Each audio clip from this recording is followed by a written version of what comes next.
Mathematics 2, Quarter 2, Week 6. Ang aralin na pag-aaralan sa linggong ito ay tungkol sa paglalarawan ng properties ng pagpaparami. Sa araling ito, malalaman mo ang iba't ibang properties ng pagpaparami o multiplication. Magagamit mo rin ang iyong natutuhan sa properties ng pagpaparami o multiplication sa iba't ibang sitwasyon na may kinalaman sa pagpaparami. Ano-ano nga ba ang iba't ibang properties ng pagpaparami o multiplication? Nariyan ang identity property of multiplication, zero property of multiplication, at ang commutative property of multiplication. Unahin na natin ang identity property of multiplication. Ano ba ang ibig sabihin nito? Kahit anong numero ang i-multiply sa numerong 1, ang sagot ay mananatiling ang numero mismo. Bakit nga ba siya nagiging identity property of multiplication? Tunghayan natin ang halimbawa. Sina Ben, Alan, Carlo at Dan ay bumili ng tig-iisang kotse. Ilan lahat ang kotse? Nakikita natin sa illustration na ang bawat isa ay may tig-iisang kotse. So sa paraan na repeated addition, makikita natin na ang 4 times 1 ay may katumbas sa repeated addition na 1 plus 1 plus 1 plus 1 is equal to 4. Ipinapakita sa halimbawang ito na kahit anong numero ang i-multiply sa numerong 1, ang sagot ay mananatiling ang numero mismo. Ang isa pang property of multiplication ay ang tinatawag na zero property of multiplication. Ano ang ibig sabihin nito? Ang sagot o product ng kahit anong numero multiplied by 0 ay mananatiling 0. Tingnan ang halimbawa ng zero property of multiplication sa illustration. May 6 na kahon na walang lamang holen. Ilan lahat ang holen sa kahon? Tingnan sa paraang repeated addition.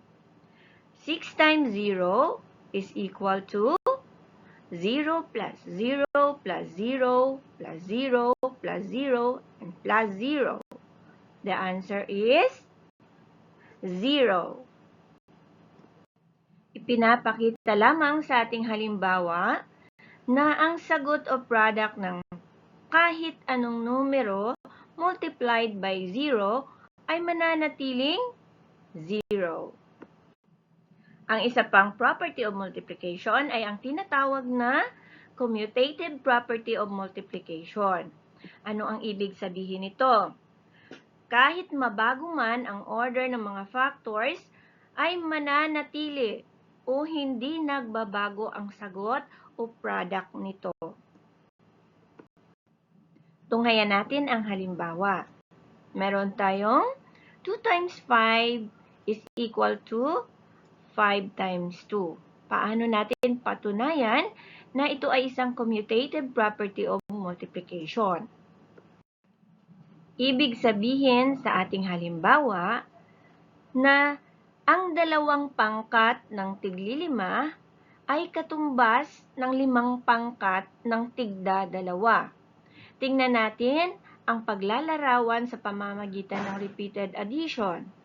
So sa ating kaliwang bahagi, nakikita natin ang 5 plus 5 is equal to 10.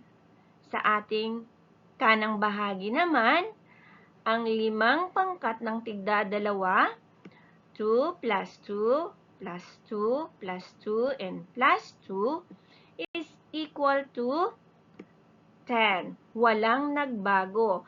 Nananatili ang sagot na 10. Sa makatwid, ang commutative property of multiplication, kahit mabago man ang order ng mga factors, ay mananatili o hindi nagbabago ang sagot o product nito. Let's identify.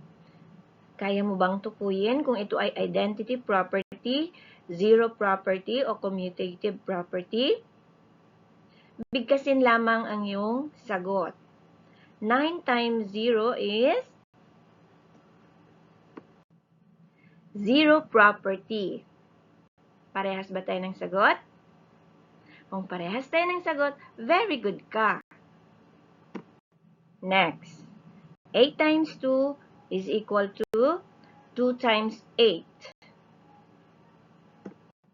This is commutative property. Next example, 6 times 1. The answer is identity property. Next, 5 times 0. The answer is zero property. Congratulations! Natapos mo ang video at ginawa mo ang mga gawain. Tandaan, kahit anong numero ang i-multiply sa numerong 1, ang sagot ay mananatiling ang numero mismo. Ito ay tinatawag na identity property of multiplication.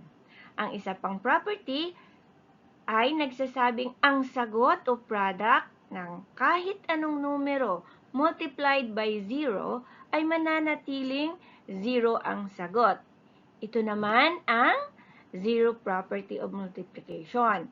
Ang isa pang property ay nagsasabi na kahit mabago man ang order ng mga factors, ay mananatili at hindi nagbabago ang sagot o product nito. Ito ay tinatawag namang commutative property of multiplication.